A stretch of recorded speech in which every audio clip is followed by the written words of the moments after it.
Solve paper 22 जनवरी 2017 UTET Uttarakhand शिक्षक पात्रता परीक्षा पेपर 1 कक्षा 1 से 5। निर्देश: इस प्रश्न पत्र में कुल 150 वस्तुनिष्ठ प्रकार के प्रश्न हैं तथा परीक्षा की अवधि 2 घंटे 30 मिनट है। प्रत्येक प्रश्न के लिए 1 अंक निर्धारित है तथा गलत उत्तर देने के लिए नकारात्मक अंक का प्रावधान नहीं है। इस परीक्षा पुस्तिका में 5 भाग हैं। भाग 1 बाल विकास एवं शिक्षा शास्त्र 1 से 30। भाग 2 भाषा अनिवार्य रहेगा हिंदी 31 से 60। भाग 3 भाषा सेकेंड जिसमें अंग्रेजी, संस्कृत और उर्दू होंगे, सेलेक्ट करना रहेगा, जो कि 61 से 90 के बीच में रहेंगे। भाग 4 गणित 91 से 120। भाग 5 पर्यावरण 121 से 50। भाग 3 को छोड़ के सभी खंड हल कराया जाएगा, क्योंकि भाग 3 में 3 पेपर में से 1 करना रहेगा संस्कृत, अंग्रेजी संस्कृत में से 1 चुनना रहेगा, चाहे संस्कृत चाहे इंग्लिश, चाहे आप इंग्लिश कर लीजिए, चाहे संस्कृत, चाहे आप उर्दू कर लीजिए। भाग 1 बाल विकास एवं शिक्षा शास्त्र। वह अधिनियम जो अक्षम व्यक्तियों से संबंधित है, PWD अधिनियम 1995, यह वह अधिनियम है जो अक्षम व्यक्तियों से संबंधित है। क्वेश्चन नंबर 2, निम्नलिखित में कौन पीयर ट्यूटरिंग शिक्षण तकनीकी का भाग नहीं है? निम्नलिखित में कौन पीयर ट्यूटरिंग शिक्षण तकनीकी का भाग नहीं है? व्याख्यान देना, बाकी व्याख्या करना है, पुनर्वलन है, मॉडलिंग है, जबकि व्याख्यान देना ये इसका भाग नहीं है। क्वेश्चन नंबर 3, अभिकथन: एक गरीब घर की लड़कियां ज़्यादातर विद्यालय त्याग देती हैं। कारण आर, लड़कियां घर में अपने छोटे भाई बहनों की देखभाल करते हैं। तो ए व आर दोनों ही सत्य हैं। यदि किसी बच्चे की मानसिक आयु 12 और वास्तविक आयु 10 वर्ष है तो उसकी बुद्धि लब्धि कितनी होगी? 120। क्वेश्चन नंबर 5 है, मौखिक परीक्षा का उद्देश्य है उपरोक्त सभी विद्यार्थियों की कठिनाइयों की पहचान करना, भाषा के धारा प्रवाह एवं लचीले प्रयोग की जांच करना, विद्यार्थियों के भाषाई कौशल को प्रयुक्त करने की क्षमता की जांच करना। उपरोक्त सभी इसके क्या हैं? उद्देश्य हैं मौखिक परीक्षा के। ये पेपर है यूपी टेट जनवरी 2017 1 से 5, जो कि सॉल्व पेपर है उत्तराखंड राज्य का। कक्षा 3 के विद्यार्थियों के लिए निम्न में कौन सा शिक्षण का सबसे अच्छा माध्यम होगा? क्वेश्चन नंबर 6 है, कक्षा 3 के विद्यार्थियों के लिए निम्न में कौन सा शिक्षण का सबसे अच्छा माध्यम होगा? तो सृजनात्मक क्रियाकलाप। क्वेश्चन नंबर 7 है, निःशक्त बालकों की शिक्षा के लिए प्रावधान किया जा सकता है? तो समावेशित शिक्षा द्वारा जो है निःशक्त बालकों की शिक्षा के लिए प्रावधान किया जा सकता है। क्वेश्चन नंबर 8 है, आकलन का वह प्रकार जो कि विद्यार्थियों के अधिगम की प्रतिपुष्टि लेने तथा विद्यार्थियों की उपलब्धि एवं निर्देशात्मक तरीकों को बेहतर बनाने एवं विद्यार्थियों की कमजोरियों को दूर करने से संबंधित है, क्या कहलाता है? आकलन का वह प्रकार जो विद्यार्थियों के अधिगम की प्रतिपुष्टि लेने तथा उपलब्धि एवं निर्देशात्मक तरीकों को बेहतर बनाने एवं विद्यार्थियों की कमजोरियों को दूर करने से संबंधित है, रचनात्मक आकलन कहलाता है। संवेगी गत्यात्मक अवस्था में शिशु अपने वातावरण का अन्वेषण करता है संवेग एवं गत्यात्मक क्रिया के द्वारा। विकास की किस अवस्था को गैंग एज कहा जाता है? बाल्यावस्था को गैंग ऑफ एज कहा जाता है। क्वेश्चन नंबर 11, यूनेस्को की 21वीं सदी के लिए शिक्षा संबंधी रिपोर्ट का शीर्षक था learning the treasure with in. UNESCO की 21वीं सदी के लिए शिक्षा संबंधी रिपोर्ट का शीर्षक था learning the treasure with in. शिक्षा की प्रक्रिया का कौन सा उपागम अधिगमकर्ता को केंद्र में रखता है, ना कि शिक्षक को? तो सृजनात्मक उपागम। सृजनात्मक उपागम जो होता है उस शिक्षा की प्रक्रिया का वह केंद्र है जो अधिगमकर्ता को केंद्र में रखता है, ना कि शिक्षक को। क्वेश्चन नंबर 13 है, अधिगम प्रभावित होता है तो ये सभी, जैसे सामाजिक अंतरक्रिया से, दूसरों से संप्रेषण से, अंतर्वैयक्तिक संबंध से। यानी अधिगम को जो प्रभावित करते हैं वो सामाजिक अंतरक्रिया, दूसरों से संप्रेषण और अंतर्वैयक्तिक संबंध से अधिगम प्रभावित होते हैं। किसने कहा कि बच्चे संसार में लैंग्वेज एक्विजिशन डिवाइस के साथ जन्म लेते हैं? लैंग्वेज एक्विजिशन डिवाइस के साथ जन्म लेते हैं तो नोम चॉम्स्की ने कहा है, यानी कि ऑप्शन 1 राइट है यहाँ पे। क्वेश्चन नंबर 15, CWSN बच्चों को पढ़ाने वाले शिक्षक हेतु कौन सी बैठक व्यवस्था आदर्शवाद है? तो 1 और 2 दोनों, गोलाकार बैठक व्यवस्था, यू आकार की बैठक व्यवस्था, यानी ऑप्शन 1 और 2 दोनों, तीसरा ऑप्शन यहाँ पे राइट हो जाएगा, 1 और 2 दोनों।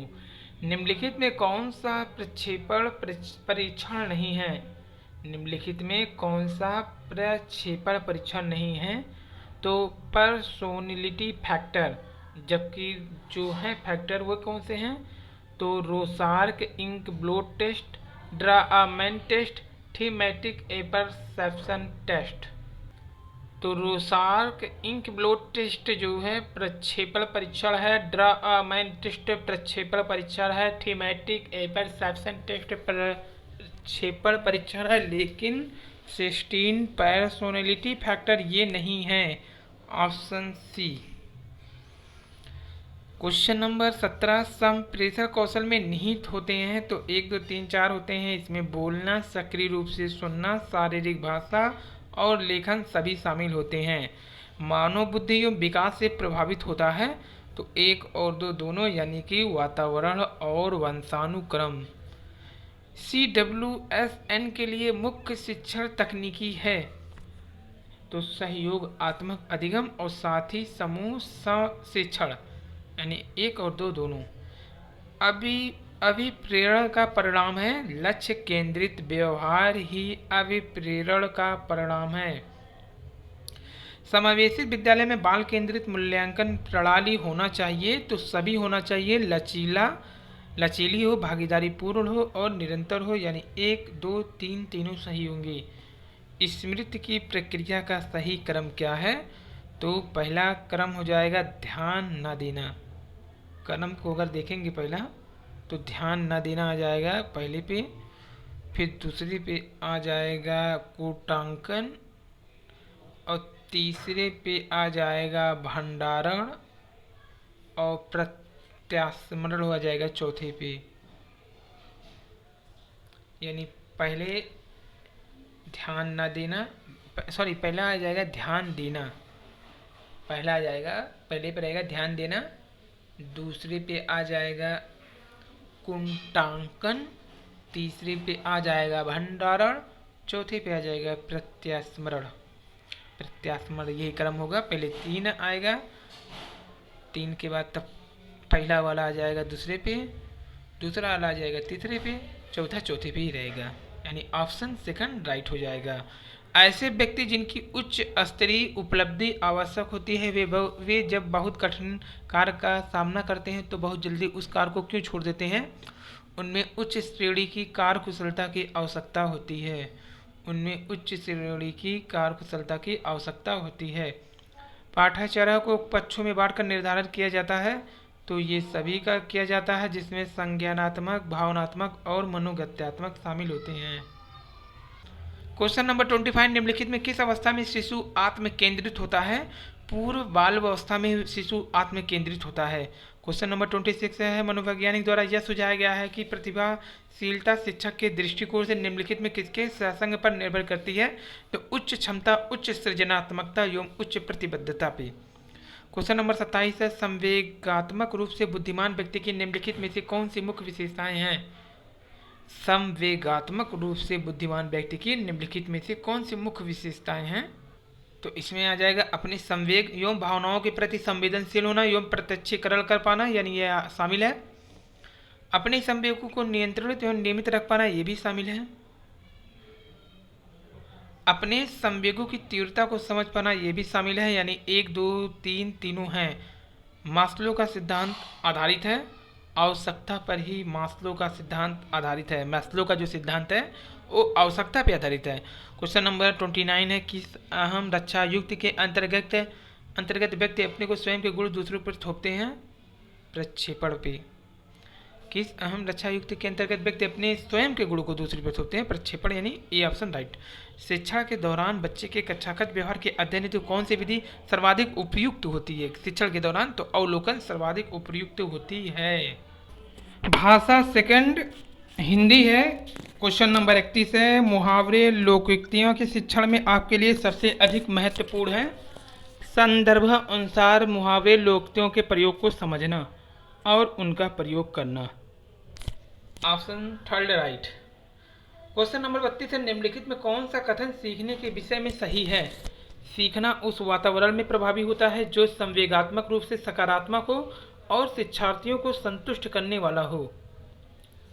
क्वेश्चन नंबर 33 से 37, निम्नलिखित पंक्तियों को पढ़ करके पूछे गए प्रश्नों को सर्वाधिक उचित विकल्प को चुनिए। प्रभु चितहि पुनि चितो मही राजत लोचन लोल खेलत मन सिज मीन जुग जन विधु मंडल डोल। लोचन लोल का तात्पर्य है, लोचन लोल का तात्पर्य है चंचल नेत्र। नेत्रों के सौंदर्य वर्णन में किस अलंकार का प्रयोग किया गया है? अनुप्रास।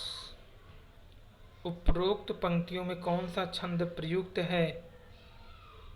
तो यहाँ पे जो छंद प्रयुक्त है वो है दोहा।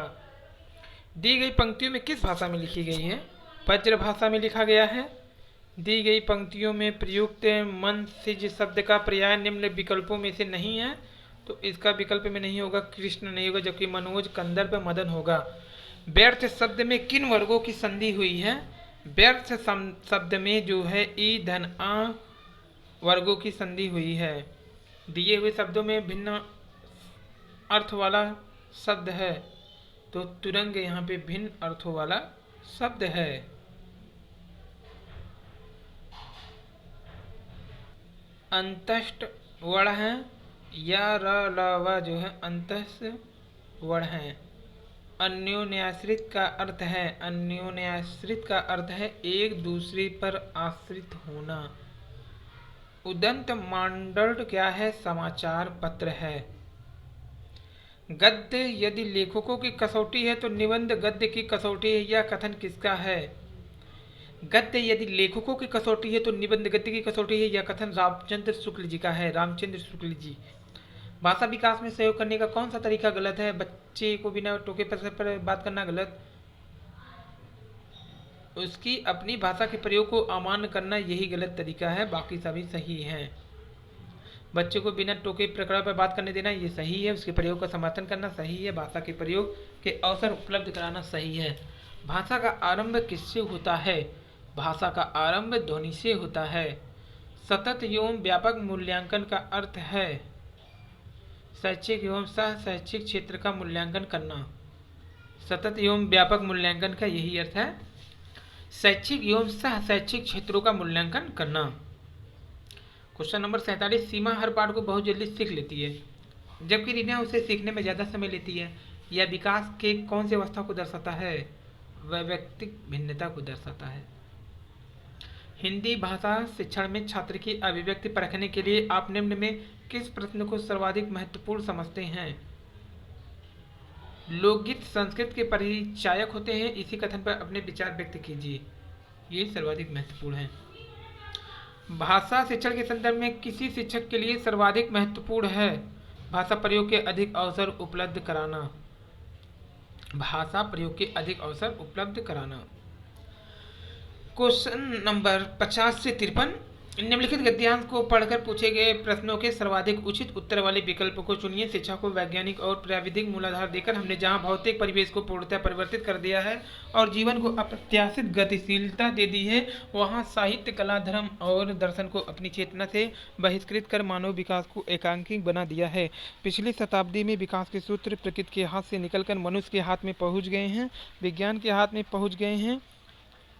और इस बंद गली में पहुंचने का अर्थ मानव जाति का नाश भी हो सकता है। इसलिए नैतिक और आत्मिक मूल्यों को साथ साथ विकसित करने की आवश्यकता है, जिससे विज्ञान हमारे लिए भस्मासुर का हाथ न बन जाए। व्यक्ति की क्षुद्रता, यदि राष्ट्र की क्षुद्रता बन जाती है तो विज्ञान भस्मासुर बन जाता है। इसी सत्य को प्रत्येक क्षण सामने रखकर ही अणु विस्फोट को मानव प्रेम और लोकहित की मर्यादा दे सकेंगे। अपरिसीम भौतिक शक्तियों को स्वामी मानव आज अपने व्यक्तित्व के प्रति आस्थावान नहीं है और प्रत्येक क्षण अपने अस्तित्व के संबंध में शंकाग्रस्त है। क्वेश्चन नंबर 50 है, आज का मानव अपने व्यक्तित्व और अस्तित्व के प्रति इसलिए शंकालु है क्योंकि उसका आत्मविश्वास क्या हो चुका है, लुप्त हो चुका है। आधुनिक मानव विकास को सर्वांगीण नहीं कहा जा सकता है क्योंकि जीवन में आशातीत गतिशीलता का समावेश नहीं हुआ है। मानव विकास के एकांगीपन के लिए उत्तरदायी है, तो मनुष्य ने साहित्य, कला, धर्म और दर्शन को अपनी चेतना से बहिष्कृत कर दिया है। मानव विकास के एकांकीपन के लिए जो उत्तरदायी है, तो मनुष्य अपनी साहित्य, कला, धर्म और दर्शन अपनी चेतना से क्या कर दिया है, बहिष्कृत कर दिया है। विज्ञान हमारे लिए भस्मासुर का हाथ बन सकता है क्योंकि नैतिक और आत्मिक मूल्यों का साथ साथ विकास नहीं हो सकता है। नैतिक और आत्मिक मूल्यों का साथ साथ विकास नहीं हो सकता है।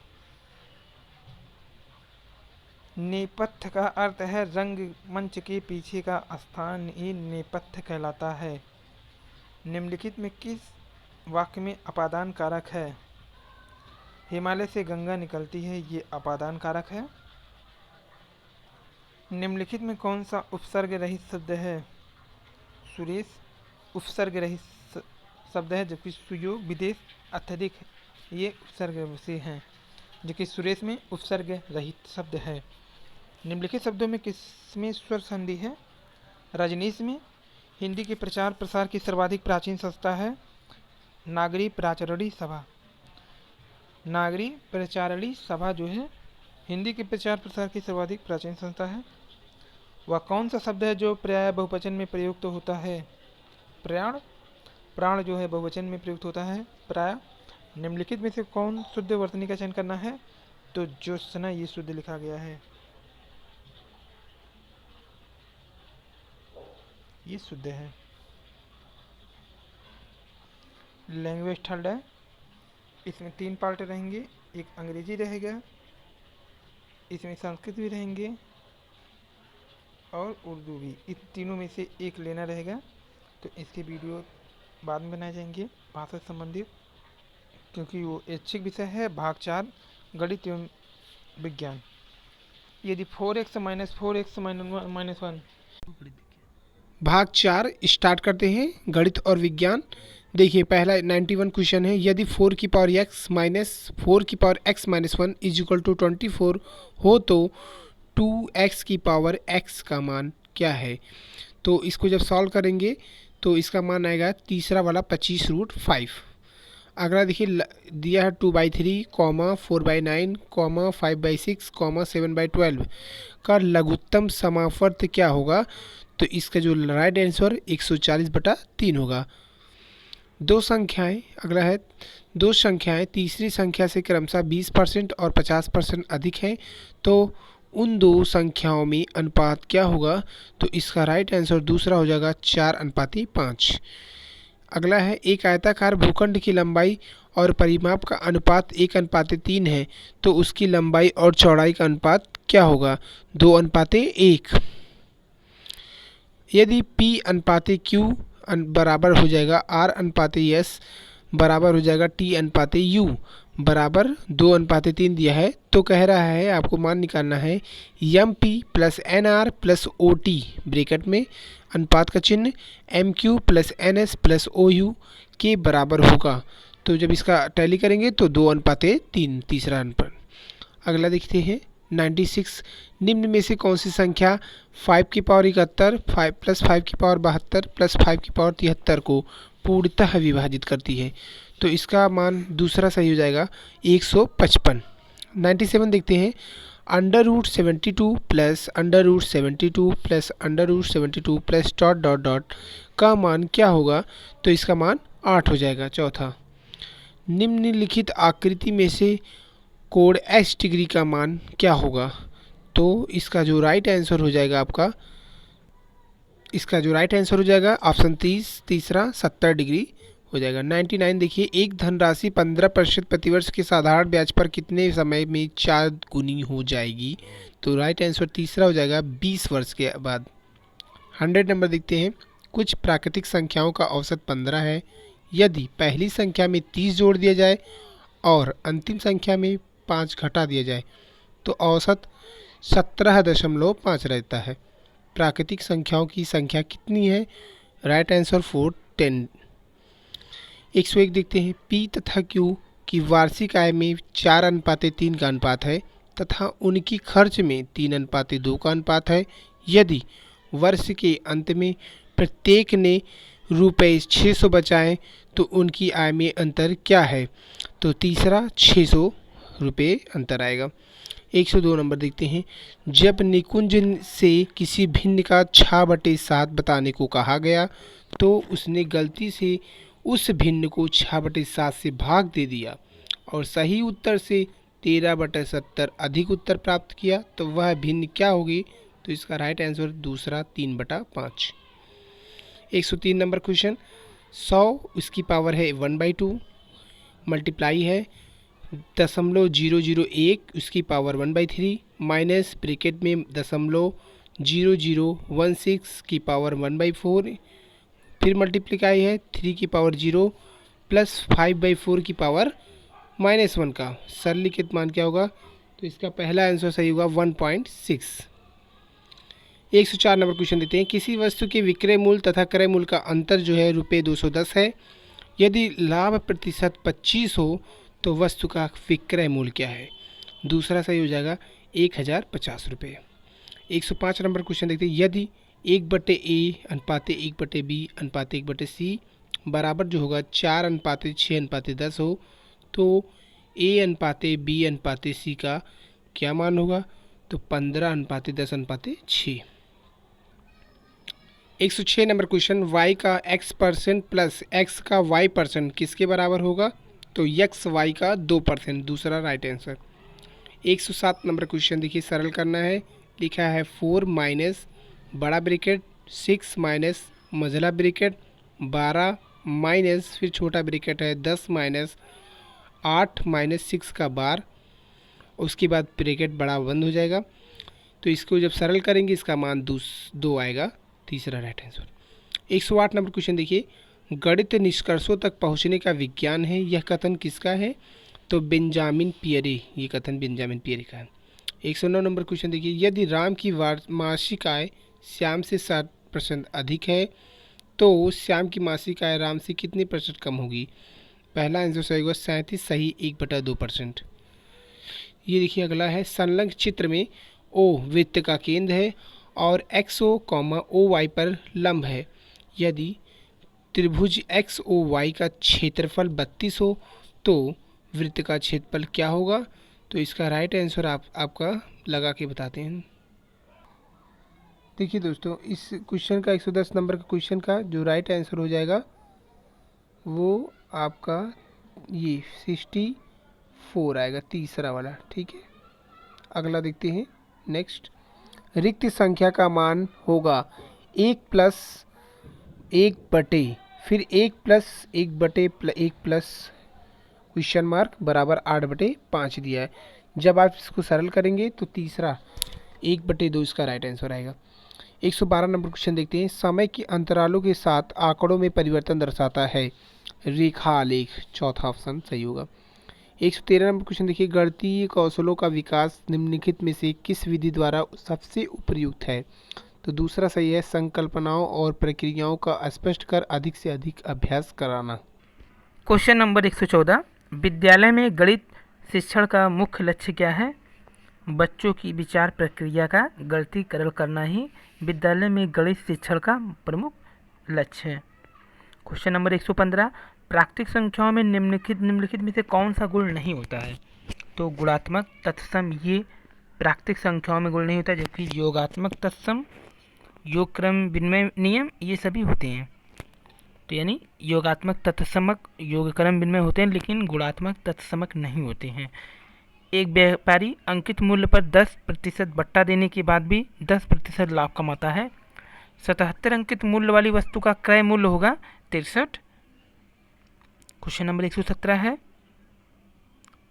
कक्षा 4 में क्षेत्रफल की अवधारणा का परिचय कराने के लिए शिक्षक कहाँ से प्रारंभ कर सकता है? तो किसी आकृति में आने वाली इकाई वर्गों को गिनकर जो क्षेत्रफल की वो गणना द्वारा कर सकता है। क्वेश्चन नंबर 118, कक्षा 4 के छात्रों को यह स्पष्ट करने के लिए कि शेषफल सदैव भाजक से कम होता है के लिए उपयुक्त विधि है। दिए गए विकल्पों में से चुनिए। कंचों, गेंदों, पेंसिलों आदि वस्तुओं को भाजक के अनुसार सामूहिकरण करके स्पष्ट करेंगे। Option C. सबसे उपयुक्त रणनीति जिसका उपयोग धनराशि के योग को कुशलता से आत्मसात करने के लिए किया जाता है, सूचना एवं संप्रेषण तकनीकी। निम्नलिखित में से आगमन विधि का सही क्रम चुनना है। तो सबसे पहले सही क्रम में आ जाएगा सामान्यीकरण होगा, फिर उदाहरणों का प्रस्तुतिकरण होगा, फिर जाकर के अवलोकन होगा, फिर जाकर के परीक्षण एवं जांच होगा। इस हिसाब से 1, 3, 4, 2 का क्रम सही रहेगा, यानी ऑप्शन 2।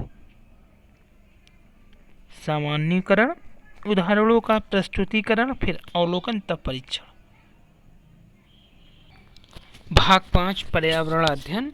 निम्नलिखित में से कौन सी रबी की फसलें हैं? चना और गेहूं। चना और गेहूं रबी की फसल है। पौधों को वायुमंडल का शुद्धिकारक कहा जाता है क्योंकि इसमें होती है प्रकाश संश्लेषण की क्रिया।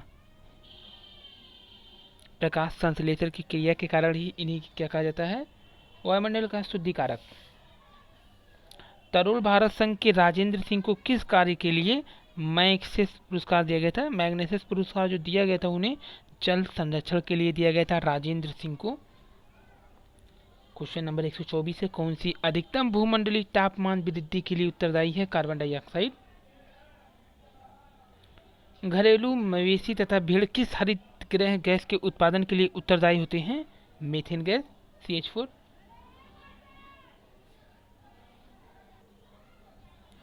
वनों के कटान के प्रमुख परिणाम क्या होंगे? तो इसमें तीनों हो जाएगा। वन प्राणियों के प्राकृतिक आवास का विनाश हो जाएगा, जल चक्र पे प्रभाव पड़ेगा और मृदा अपरदन पे प्रभाव पड़ेगा, यानी 1, 2, 3 सभी ऑप्शन राइट होंगे। नदी मुहावनों के लक्षण हैं, तो ये सभी ताजा एवं खारा जल, अधिक उत्पादकता, समुद्र जैव विविधता। क्वेश्चन नंबर 128 है, खाद्य श्रृंखला एवं घातक रसायनों की निरंतर बढ़ती मात्रा क्या कहलाती है? तो इसी को कहते हैं जैव सांद्रण। केदारनाथ अभ्यारण्य निम्न में से किसके लिए जाना जाता है? तो केदारनाथ अभ्यारण्य कस्तूरी मृग के लिए जाना जाता है। किस मृदा में जल धारण की क्षमता अधिक होती है? चिकनी मृदा मिट्टी में जल धारण की क्षमता अधिक होती है। भारत में हरित क्रांति का जनक किसी कहा जाता है? डॉक्टर MS स्वामीनाथन को। बर्फ पर अंडे देने वाला पक्षी कौन सा है? तो बर्फ पे जो पक्षी अंडे देता है उसी को पेंगुइन बोलते हैं। आर्कटिक मरुस्थल किसका दूसरा नाम है? तो आर्कटिक मरुस्थल जो है टुंड्रा का दूसरा नाम है। मेसोजोइक युग निम्न प्राणियों का युग माना जाता है, तो सरीसृप जीवों का माना जाता है। मेसोजोइक युग सरीसृपों का। चेरनोबिल दुर्घटना किससे संबंधित है? नाभिकीय दुर्घटना से संबंधित है चेरनोबिल। भारतीय संविधान का कौन सा अनुच्छेद पर्यावरण संरक्षण को प्रत्येक नागरिक के मौलिक कर्तव्य के रूप में पहचान कराता है? अनुच्छेद 51A। वन संरक्षण अधिनियम के अनुसार किसकी खेती गैर वन गतिविधि है? तो चाय, शहतूत, रबड़, इन सब की जो खेती होती है गैर वन गतिविधि में आती है। चाय, रबड़, शहतूत। वायुमंडल का कौन सा भाग प्रकाश की पराबैंगनी अल्ट्रावायलेट किरणों की सतह को पृथ्वी पर आने से रोकता है? समतापमंडल। भूतापीय ऊर्जा किस प्रकार का संसाधन है? तो अपारंपरिक और नवीनकृत संसाधन है भूतापीय ऊर्जा। जल चक्र को कौन नियंत्रित करता है? तो वन करता है जल चक्र को नियंत्रित। खाद्य, प्रकाश तथा स्थान के लिए अधिक संघर्ष होता है, तो नज़दीक संबंधित जातियों के मध्य जो कि एक ही स्थान में उग रही हों वहाँ पर संघर्ष होता है। क्वेश्चन नंबर 142 है, सभी बच्चों को पर्यावरण अध्ययन के लिए शिक्षा तथा सीखने के लिए प्रत्येक शिक्षण कक्षा में आवश्यक है उपरोक्त सभी चीज़ों की आवश्यकता है। संज्ञानात्मक आयु उपयुक्त पाठ्यक्रम, अनुकूल तथा धमकी रहित परिवेश, स्कूल आधारित आकलन तथा आख्या प्रस्तुत करना। पर्यावरण अध्ययन के सीखने के मुख्य प्रशिक्षण संकेतक कौन से हैं? तो ये सभी हैं: पर्यावरण पर्यवेक्षण तथा रिपोर्टिंग, अभिव्यक्ति, व्याख्या एवं वर्गीकरण, पूछताछ, विश्लेषण और प्रयोग। क्वेश्चन नंबर 144, प्राथमिक स्तर पर पर्यावरण अध्ययन की पाठ्य पुस्तक में निम्नलिखित में कौन सी विशेषता नहीं होनी चाहिए? तो यह परिभाषाओं और अमूर्त अवधारणाओं की व्याख्या करने पर ध्यान केंद्रित करे, यह नहीं होना चाहिए। बाकी सभी होनी चाहिए। यह प्राकृतिक और समाज सांस्कृतिक परिवेश को तरीके से प्रस्तुत करती है, सही। यह शिक्षार्थियों की वैविध्यपूर्ण पृष्ठभूमि की जरूरत को पूरा करता है, सही। या वास्तविक कहानियों घटनाओं में खुद शामिल करता है, सही। यानी कि ये सब सही है। पर्यावरण अध्ययन के लिए शिक्षण हेतु निम्न में कौन सा उद्देश्य आवश्यक नहीं है? तो विज्ञान के आधारभूत प्रत्ययों सिद्धांतों को रटकर याद करना ये आवश्यक नहीं है। बाकी भौतिक और सामाजिक पर्यावरण के प्रति संवेदनशीलता विकसित करना, सही। पर्यावरण को खोजने जानने के अवसर प्रदान करना, सही। अवलोकन, मापन, भविष्य कथन और वर्गीकरण जैसे कौशलों को विकास करना, सही। क्वेश्चन नंबर 146, पेड़ों की कटाई घटाती है? तो वर्षा को घटा देती है। प्राथमिक स्तर पर पर्यावरण अध्ययन में मानव समुदाय सीखने सिखाने का एक महत्वपूर्ण संसाधन है, क्योंकि उपरोक्त सभी को अवसर प्राप्त होते हैं, जैसे कि यह वास्तविक स्थितियों में सीखने के अवसर उपलब्ध कराता है। यह आसानी से उपलब्ध होने वाला संसाधन है। इसमें समझदार और बुजुर्ग व्यक्ति होते हैं, तो ये उपरोक्त सभी अवसर प्राप्त होते हैं।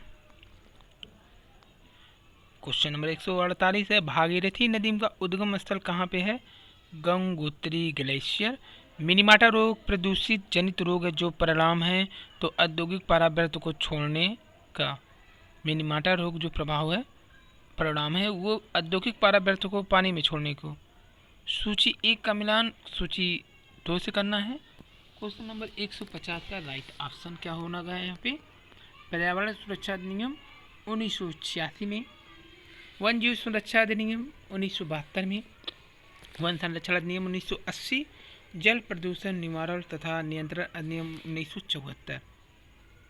तो पर्यावरण सुरक्षा अधिनियम 1986, वन जीव सुरक्षा अधिनियम 1972, वन संरक्षण अधिनियम 1980 और जल प्रदूषण निवारण 1974 में।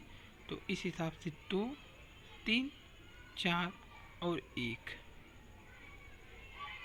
तो ये था आज का वीडियो। अगर वीडियो पसंद आए तो हमारे चैनल को जरूर सब्सक्राइब कीजिए, लाइक कीजिए, शेयर कीजिए फ्रेंड के लिए।